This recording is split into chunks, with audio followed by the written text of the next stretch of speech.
The night Ethan proposed to me, I thought my life had finally settled into something perfect. He led me up a spiral staircase to a rooftop deck he had built himself, surrounded by fairy lights and a single long table with our favorite wine. The city lights shimmered behind him, but nothing in that moment outshone the way he looked at me. "Amelia," he said, taking my hands. "You've been the best part of every day for the past 3 years. I don't want to imagine a future without you in it. Will you marry me?" I laughed through my tears, nodding before I even said the words. "Yes." He slid the ring onto my finger, and the world felt like it had tilted in my favor. For once, everything was falling into place. Or so I thought. If I had been paying closer attention, I might have noticed Claire standing by the elevator moments before Ethan took me upstairs. I might have seen the expression on her face, that cold smile that never quite reached her eyes. Claire, Ethan's childhood best friend, was always there. She knew his favorite cereal, his deepest fears, the name of the girl who broke his heart in 9th grade. And she had always made it clear, subtly but deliberately, that she didn't think I belonged. Still, I tried to be gracious. I invited her to lunch. I laughed at her jokes even when they were at my expense. I ignored the sideways glances, the constant comparisons to women from Ethan's past. Because I believed Ethan and I were strong. Because I trusted him. After the engagement, Claire ramped up her involvement in our lives under the guise of helping us plan. At first, I appreciated it. Ethan had work, and Claire had the free time. But then she began calling him late at night, just to check in. She insisted we have separate bachelor and bachelorette parties and volunteered to plan his herself. When I mentioned I was uncomfortable, Ethan brushed it off. "She's like a sister to me, Ames. She's just excited." I smiled and let it go. The next week, Claire sent him a photo of me and a man hugging outside a cafe. It was my cousin, Michael, who'd flown in from Vancouver for a surprise visit. But Claire didn't say that. She simply texted, "Thought you should see this." "I'm sorry." That was the first crack. Ethan didn't mention it right away. I found out only when he started acting distant. He wasn't cruel. Just cold. Short answers, missed calls, fake smiles. I asked if he was okay. He said work was stressful. Claire, meanwhile, doubled down. She casually dropped comments during group dinners. "Amelia's always been so friendly." I saw her chatting with some guy the other day, looked intense, and then quickly corrected herself with a laugh. "I'm just teasing. Don't be mad." Ethan never laughed. He just stared at his plate. One night, 2 months before the wedding, he came home early. His face was pale, eyes sunken. He handed me his phone, showing a screenshot of text messages. My name was at the top. The messages were fake. I realized instantly, someone had used an app to mimic my number. They showed flirtatious exchanges with a man named Ryan, someone I'd never even met. "Ethan," I said carefully, my throat tightening. "This isn't real. Someone faked this. You were hugging another man." Claire saw it. "You've been distant." That was my cousin. "And I've been distant because you've been shutting me out." He didn't yell. He didn't cry.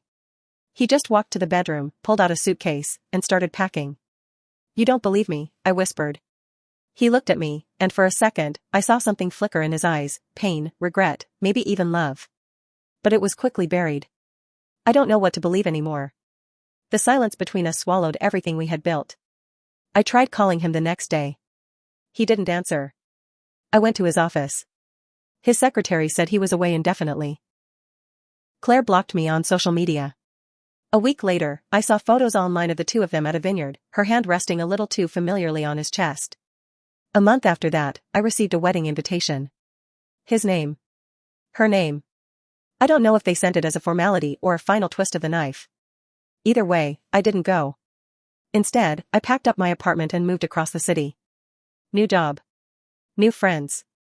A fresh start. But the wound stayed with me, invisible but aching. Ethan hadn't just left me. He had chosen someone else's lies over the truth we built together. And that betrayal, it changed something inside me. I didn't want revenge. I wanted clarity. Healing. And, maybe one day, someone who wouldn't need proof to believe in me. That someone wasn't Ethan. But I hadn't met him yet. I thought healing would feel like closure, but the truth is, it felt like learning to walk again after someone cut your legs out from under you. The days after the breakup passed in a blur. I barely ate. I went through the motions at work, pretending to be fine. I answered a few concerned texts from friends, gave vague answers, and tried not to break down in the bathroom stall during lunch breaks. My apartment felt colder, quieter, like Ethan had taken the warmth with him. The engagement ring sat in the back of a drawer, too painful to look at, too important to throw away. It took 2 months before I opened my mouth and told someone the whole story, my best friend Rachel. She sat in stunned silence before finally saying what I had been too afraid to believe. That woman sabotaged you. You realize that, right? I nodded. But he still chose to believe her. That part hurt the most. Meanwhile, Claire was thriving. At least, according to social media. She posted photos of spontaneous breakfast dates with Ethan, carefully tagged with #blessed and #lifepartner. There were no traces of the engagement Ethan and I once had. It was like I had been scrubbed from their timeline, their memories. She wore my ring. I recognized it in the close-up shots she posted of her hand on his chest, her fingers curled possessively around his. My skin crawled. Rachel blocked them on everything for me. I didn't have the strength. But even with distance, their presence lingered like a shadow. 3 months after the wedding, I finally said yes to a job offer I'd previously declined, creative director at a boutique branding firm downtown. It wasn't a huge leap forward in salary, but it was a clean slate. I poured myself into the work, rebuilding confidence one campaign at a time. Then, one morning, I stepped into the cafe by the office and ran straight into someone. I muttered an apology, brushing cappuccino foam off my coat, and looked up into eyes the color of stormy skies. "I'm so sorry," he said. "Completely my fault. Please let me buy you another one." I tried to decline, but he insisted. And then he sat down with me. His name was Lucas. Sharp suit, easy smile, but there was nothing arrogant about him. He listened when I spoke. He didn't interrupt. He asked questions that made me feel seen. When I told him I had just come out of a rough breakup, he didn't press. He just nodded like he understood what it meant to be shattered and in the process of reassembly. We saw each other again that week. And again the week after that. It wasn't love at first sight. But it was something better. It was safety. It was calm. Meanwhile, whispers about Ethan and Claire started making their way to me through mutual acquaintances. I didn't ask for updates, but people told me anyway. Apparently Claire had gotten controlling, about his work schedule, his friends, even what he ate. She threw a drink at a waitress during a business dinner. She accused Ethan of flirting with a colleague. One of my old coworkers said Ethan looked 10 years older when she ran into him downtown. He'd lost weight. Seemed jumpy. Bitter. I didn't feel sorry for him. Not yet. Lucas, on the other hand, was the definition of steady. He never played games. When he said he'd call, he called. When he made a plan, he kept it. And he made me laugh, deep belly laughs that I didn't know I still had in me. Still, there was a part of me that stayed guarded. A voice in my head whispered that anyone could turn, that love could rot overnight if someone said the right lie in the right tone. Lucas didn't push. He just showed up. Again and again. Until the voice got quieter. 6 months into our relationship, we attended a charity gala for an arts education fund. Lucas was one of the major donors. I wore a navy gown with low heels, and he showed up in a tux that made everyone turn their heads. Including one person I hadn't seen in almost a year. Ethan. He was standing across the room, drink in hand, his eyes locked on me. I froze for a second. Then I smiled. Tucked my arm into Lucas's. And turned away. It was the first time I truly felt free. I didn't see Ethan again that night. But something told me it wouldn't be the last time. And I was right. I didn't think much about Ethan after that night. At least, I told myself I didn't. Seeing him at the gala stirred something, sure, but not in the way it used to. There was no ache, no longing. Just a cold recognition, like glancing at an old scar you forgot was there. But for Ethan, something changed. It began with small things. A friend of a friend told me he'd asked about me. Then another mentioned that he was going through a rough patch. I didn't ask for details. I didn't need them. Claire had finally shown her true colors. From what I heard, the cracks in their marriage had grown into chasms. Ethan's coworkers complained about him missing deadlines, zoning out in meetings. His mentor at the architecture firm quietly pulled him from a major project after he lashed out at a client. Claire, meanwhile, was stirring chaos in every corner of his life. She accused his secretary of trying to seduce him. She crashed a company dinner after accidentally reading his calendar. She changed the passcode on his phone for safety. But the final straw came a few weeks after the gala. Ethan was at his office late when he found a flash drive in Claire's purse while looking for her car keys. Curiosity, or maybe suspicion, led him to plug it into his laptop. And there it was. Screenshots. Dozens of them. All of the proof she had shown him back when we were engaged. The fake texts. The edited photos. Even voice memos, her rehearsing what to say to him. One audio file was labeled Emergency Confession, in which she bragged about how easy it was to frame me. Her voice was gleeful. She won't see it coming, she giggled. He'll never believe her once I show him this. He trusts me more than anyone. The blood drained from his face. He sat there in the dark office, replaying the moment he handed me his phone, the way I had tried to explain, the way he packed a bag without letting me speak. The memory hit like a brick wall. He had destroyed us. And she had handed him the sledgehammer. That night, he went home and confronted Claire. I don't know exactly how it unfolded, but someone told me she laughed in his face. You think I did all that just for you? She allegedly snapped. You've always been the backup plan. He moved out that night. Filed for divorce within a week. But it was too late for apologies. The damage had already been done. And just like that, Ethan became a ghost of his former self. Meanwhile, I was thriving. Lucas and I were growing stronger with every passing day. He supported my new business idea, encouraged me to lead a branding workshop, and even flew in my cousin Michael, the one Claire had used in her scheme, for a surprise dinner just to reconnect us. Lucas listened without needing to fix me. He never once brought up Ethan unless I did. But that didn't mean Ethan stayed away. One afternoon, I got a message request from an unfamiliar number. The preview read, "Please, Amelia. Just 5 minutes." I blocked it. A week later, I got an email. Long. Rambling. Apologetic. He explained everything, how he'd found the flash drive, how he'd realized Claire had manipulated him, how he had made the worst mistake of his life. He begged for a chance to explain in person. He said he still loved me. That he never stopped. I stared at the screen for a long time, waiting for something, rage, grief, vindication. But all I felt was distance. A chasm between who I used to be and who I had become. Lucas found me reading the email and raised an eyebrow. Do you want to talk to him? I shook my head. There's nothing left to say. That should have been the end. But Ethan didn't stop. He showed up at my office lobby one morning with flowers. I didn't go down. He waited outside my apartment building one evening. I walked past him like he was air. And then, finally, he cornered me in the lobby of a hotel where Lucas and I were attending an industry panel. Amelia, please, he said, stepping in front of me. I know you hate me. I know I destroyed everything. But you have to believe me. I was blind. I was stupid. I've never stopped loving you. I looked him in the eyes.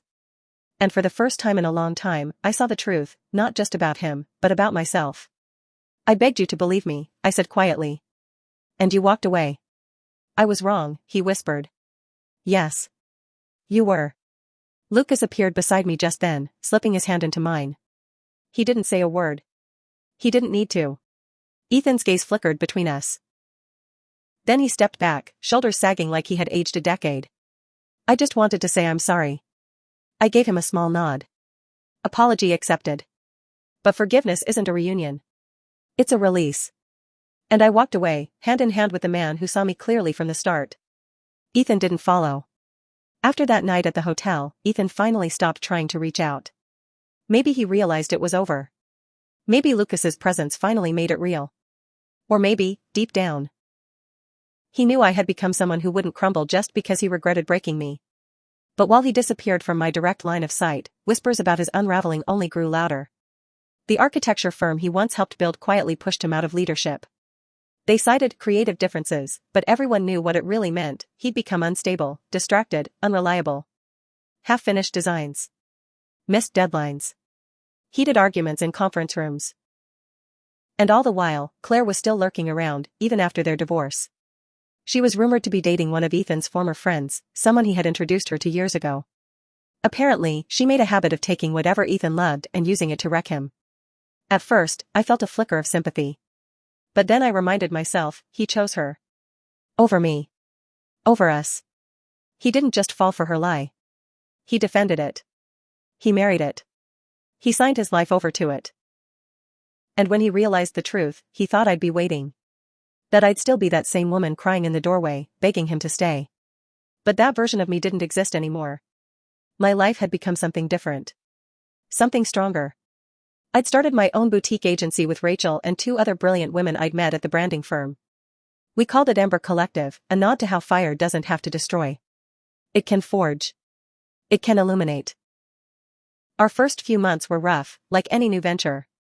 But then came a string of successful launches, a couple of lucky breaks, and one major investor who believed in us. That investor was Lucas. Not because he wanted control. He never once meddled in how we ran things. But he believed in me, my vision, my instincts, my leadership. And with his backing, we scaled faster than we ever imagined. Lucas never asked me to choose between us and my work. He never questioned the late nights, the traveling, the long strategy meetings. In fact, he often joined them, sitting quietly in the back, watching me take the lead with a proud, quiet smile. He made me feel like I could do anything. And because of that, I did. Then, one afternoon, I got a call from a new client who had just left his old agency and was looking to rebrand. He said my name had come up at a dinner party. He wanted to meet in person. I stepped into the glass-walled conference room for our first consultation, and my stomach dropped. Ethan was already there, standing awkwardly at the head of the table. He looked up. Our eyes locked. I didn't flinch. I sat down, pulled out my notebook, and started the meeting. Apparently, the new client, Marcus Reed, was launching a line of eco-conscious architectural tools and software. Ethan had helped consult on the structural modeling. He wasn't the lead anymore. Just an associate. A name on the advisory list. Marcus seemed unaware of our history. Or maybe he didn't care. He looked between us and said, "You two work well together, I hope." I smiled, not missing a beat. "I'm sure we'll be fine." Ethan didn't say a word the entire time. After the meeting, as I was packing up, he finally spoke. "You're incredible," he said softly. "I always knew you were smart. But this," I looked at him. He was thinner. His tie was slightly crooked. And the fire in his eyes. The confidence I once admired was gone. "This is who I always was," I said calmly. "You just didn't bother to see it." He swallowed. "Do you still hate me?" "I don't think about you enough to hate you." His expression flickered. He stepped closer. "I made the biggest mistake of my life, Amelia. You were everything. And I threw it away." "You did," I said. "And someone else picked it up. Someone who saw value in what you discarded." A silence hung between us. "Do you ever miss what we had?" he asked. I thought about it. Really thought about it. Then I shook my head. "I miss who I was before you broke me. But I don't miss us. Because without the heartbreak, I wouldn't have become the woman I am now." He nodded slowly, his eyes glossy. "She lied. About everything." And I believed her. I met his gaze, unflinching. "That's on you." I left him standing there, frozen in the hallway as the glass door clicked shut behind me. By the time I reached the elevator, I didn't feel triumphant. I didn't feel cruel. I just felt free. Ethan had finally seen the truth. But I had outgrown the need for his understanding. Lucas was waiting for me downstairs, coffee in hand. "Everything go okay?" he asked. I smiled. "Better than okay." And I meant it. The last time I saw Ethan in a professional setting, he looked like a man trying to stand on the ashes of his former life, pretending the ground was still solid. I didn't need to say anything else to him. I'd said everything that mattered. And besides, my attention was elsewhere, on what I was building, on who I was becoming, and on the man waiting beside me every step of the way. Lucas wasn't perfect. He had his bad days, his own scars, his moments of silence when the past weighed on him. But he never made me feel small for mine. We talked about everything, our fears, our goals, the weight of old wounds we carried like invisible bags. And somehow, that made the love deeper. He didn't just love the good parts of me. He loved the jagged ones too. Meanwhile, Ethan's name began surfacing again, but not in a flattering way. One morning, Rachel forwarded me an article from an industry blog. It detailed how one of the firms Ethan had worked with quietly dropped him from a high-profile sustainability project after inconsistent performance and failure to meet client expectations. Another piece speculated about his divorce from Claire and hinted at behind-the-scenes tension and trust issues that had spilled into his business relationships. I didn't gloat. I didn't even feel satisfied. Just curious. When someone shows you who they are, believe them the first time. That was something Lucas told me early on, after I'd spent hours dissecting the first signs I should have seen with Ethan. And now, those signs were all Ethan had left: burned bridges, broken trust, and the realization that he'd traded the one person who had loved him with open eyes for someone who fed him lies in exchange for control. I didn't have to lift a finger to watch his life fall apart. I just had to keep living mine. And life, to my quiet surprise, became beautiful. Lucas and I took a trip to Florence that spring. I remember standing on the rooftop of our hotel, watching the sunset pour gold over the terracotta rooftops. He pulled out a small black box, not flashy, not grand, just simple, and asked me a question I never thought I'd hear again. Will you build forever with me? It wasn't like the first proposal. There were no fairy lights, no sweeping city views. Just the sound of birds in the distance and the breeze in my hair. But this time, I knew the weight of the word yes. I knew what it cost to trust someone again. And I also knew what it meant to finally give that trust to the right person. I said yes. And this time, there were no cracks hiding beneath the joy. When we returned home, the engagement wasn't a public spectacle. We told friends over dinner. Our parents over calls. There were no surprise parties or social media posts. Just shared smiles and plans written on napkins. Ethan found out anyway. I know because he sent me one last message. Not dramatic. Just 6 words: I hope he treats you better. Always. I didn't respond. Not because I hated him, but because there was nothing left to say. His chapter in my life was closed, sealed, and shelved. And when I stood in front of the mirror on my wedding day, slipping on a dress I chose for no one but myself, I didn't think of him at all. I thought of who I'd become. Not the girl who begged for someone to believe her. Not the fiancé discarded over false whispers. But the woman who rebuilt from nothing. The woman who walked away without burning a bridge, because she didn't need to cross back. I walked down the aisle on my own feet. And at the end of it was Lucas, smiling, steady, mine. The ceremony was small. Warm. Lit by candles and laughter. And when we danced under a glass ceiling with stars overhead, I felt a peace I hadn't known in years. That night, someone sent me a screenshot. It was Ethan's social media profile. All his posts had been wiped. No updates, no photos, no presents.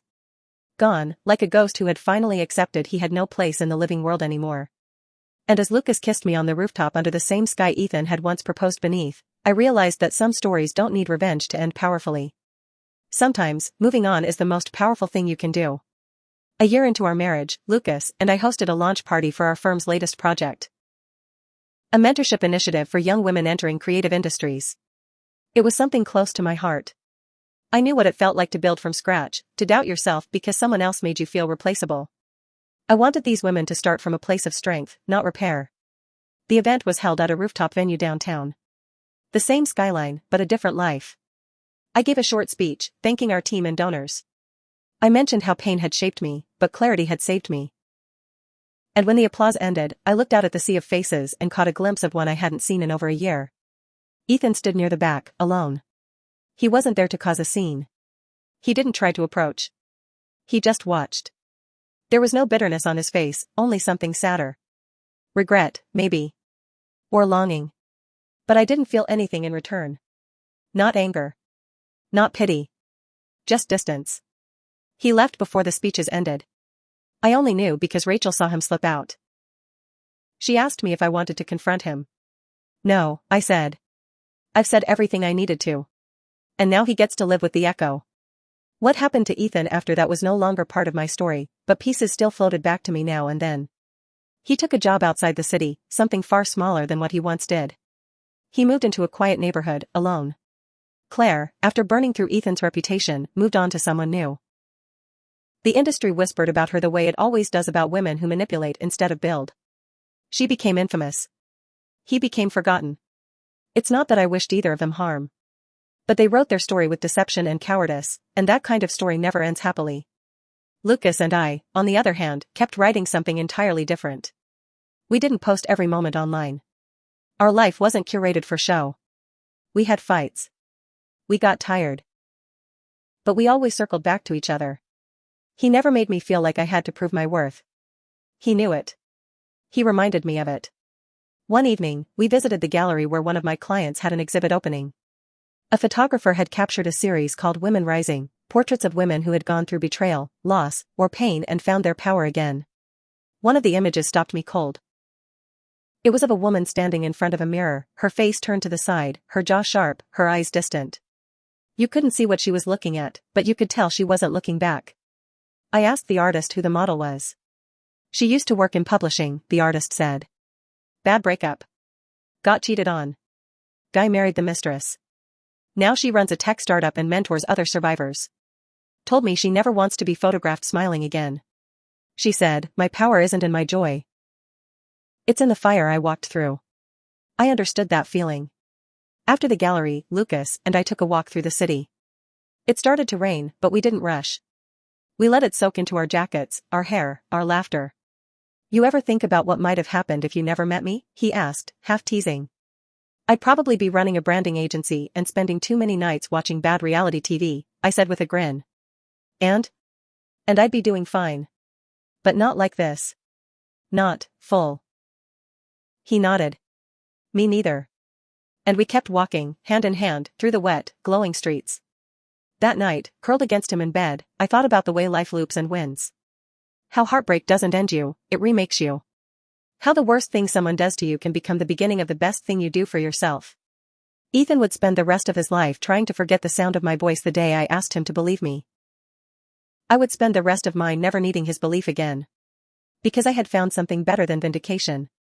I had found peace. The next time I heard Ethan's name, it came up in a news article. It was short, tucked away at the bottom of a business column, former architect files for bankruptcy after legal dispute with former partner. There was no photo, just a name and a paragraph. But it landed like a quiet bell in my chest. I didn't feel triumphant. Just still. Ethan had once been a rising star, praised in magazines, invited to panels, quoted in articles about innovative urban design. Now, his name sat beneath a story about failure. And no one was coming to rescue him. No Claire to lie for him. No Amelia to defend him. Just his own silence. Rachel saw the piece too. She asked if I wanted to talk about it. I told her I didn't. Not out of bitterness. Just closure. But some stories have a way of circling back one last time. It was almost 2 years after the wedding when it happened. I was on my way out of a client meeting when my phone rang, an unknown number. I wouldn't have answered, but something compelled me to. Amelia? The voice was rough. Tired. Ethan, I said evenly. I didn't expect you to answer, he admitted. I wanted to hear your voice. I waited. He sighed. I've lost everything. The firm. The house. Even my parents don't really talk to me anymore. Claire's long gone. Probably off ruining someone else's life. I'm sorry to hear that, I said calmly. I don't know why I'm calling, he went on, voice cracking slightly. I guess. I hoped maybe hearing your voice would make me feel like myself again. You mean the version of yourself that I knew before you stopped trusting me? I asked. Silence. I ruined it, he said. I ruined everything. You did, I said quietly. But not just because you believed Claire. That was betrayal. But it was the way you refused to even listen to me. That was cruelty. I know. I don't hate you, I added. But you need to understand something. I moved on. I've healed. I'm loved. And not in a rebound kind of way. In the kind of way you only find once you've walked through fire and made it out clean. I'm happy for you, he said, and for the first time, I almost believed he meant it. Truly. I'll always regret what I did to us. And I'll always remember who I had to become because of it, I replied. But that's not your story anymore. It's mine. He didn't ask for another chance. Not this time. Maybe because he finally understood there wasn't one to give. We ended the call without promises, without dramatics. Just a final, quiet goodbye. And that was that. I stepped outside the building, sunlight warming my face. Lucas was waiting for me in the car, scrolling on his phone, the picture of calm. When I slipped in beside him, he glanced up. Everything okay? I nodded. Better than okay. We drove off, the city unfolding around us like a new beginning. And as I looked out the window at all the faces passing by, I thought about how many people carry regrets like Ethan. How many chances they let rot because pride or fear stood taller than love. But I wasn't one of them. Because I had loved fully, lost painfully, and risen from it without needing to sink anyone else in the process. Some people learn too late. I just chose to live without waiting. A year passed after that last phone call. I never heard from Ethan again. There were no messages, no letters, no late-night thinking of you texts. And that silence? It was the greatest gift he could have given me. Because by then, my life had fully taken shape without him. Lucas and I had moved into a quiet home just outside the city. It wasn't flashy or enormous, it was intentional. A space filled with warmth, not noise. There were books stacked in every corner, plants I forgot to water but somehow kept alive, and a giant wooden table we built together on a rainy weekend just because we wanted to eat dinner somewhere we made with our own hands. And one night, as we sat under string lights in the backyard with soft music humming through the open windows, Lucas asked if I ever thought about how far I'd come. I do, I said. But not in the way people expect. I don't sit around thinking about what I overcame. I think about what I protected. What do you mean? He asked. Myself, I said. When Ethan didn't believe me, I could have folded. I almost did. But I walked away. And I didn't let the worst version of love become the last one I experienced. Lucas reached over and took my hand. You didn't just walk away. You built something better. And you let someone else help you do it. That night, I slept without dreams. Just peace. Months later, Rachel forwarded me another link. This time, it wasn't about Ethan. It was an article titled Women in Business to Watch, and my name was number 3 on the list. Ember Collective had launched its mentorship platform to national success, with several Fortune 500 companies now partnering to fund programs for young women entering male-dominated fields. I didn't cry. I didn't pop champagne. I just sent the link to my mom and then went right back to work. Because success, for me, had never been about showing up anyone else. It was about proving to myself that no one gets to define me, not betrayal, not lies, not even love that didn't last. Ethan's name came up just once more. Rachel told me she'd run into him at a bookstore. He was browsing the self-help section. Alone. Looked older. Quieter. Said he was working on himself. She said he didn't ask about me. Just smiled and said he hoped I was doing well. I told her I hoped he was too. And I meant it. Because you can wish someone well and still never want to see them again. That's what true healing looks like. When the ache disappears and leaves behind only clarity. When you don't fantasize about revenge anymore, because living well really did become the best kind of answer. And that answer? It looked like morning coffee with Lucas, dogs at our feet. Late-night brainstorming sessions that ended in laughter. It looked like teaching a room full of young women how to use their voice even when it shakes. It looked like love that wasn't perfect, but was safe. People always think the heartbreak is the climax of a story. But for me, the real story didn't begin until after I was broken. It began when I stopped chasing explanations. When I stopped needing closure from someone who couldn't give it. When I closed the door on the past not with anger, but with grace. And when I walked forward not because I had to, but because I finally wanted to. Ethan? He chose someone else's voice over mine. And in doing so, he silenced the only truth that had ever loved him. Now he lives with that silence. But me?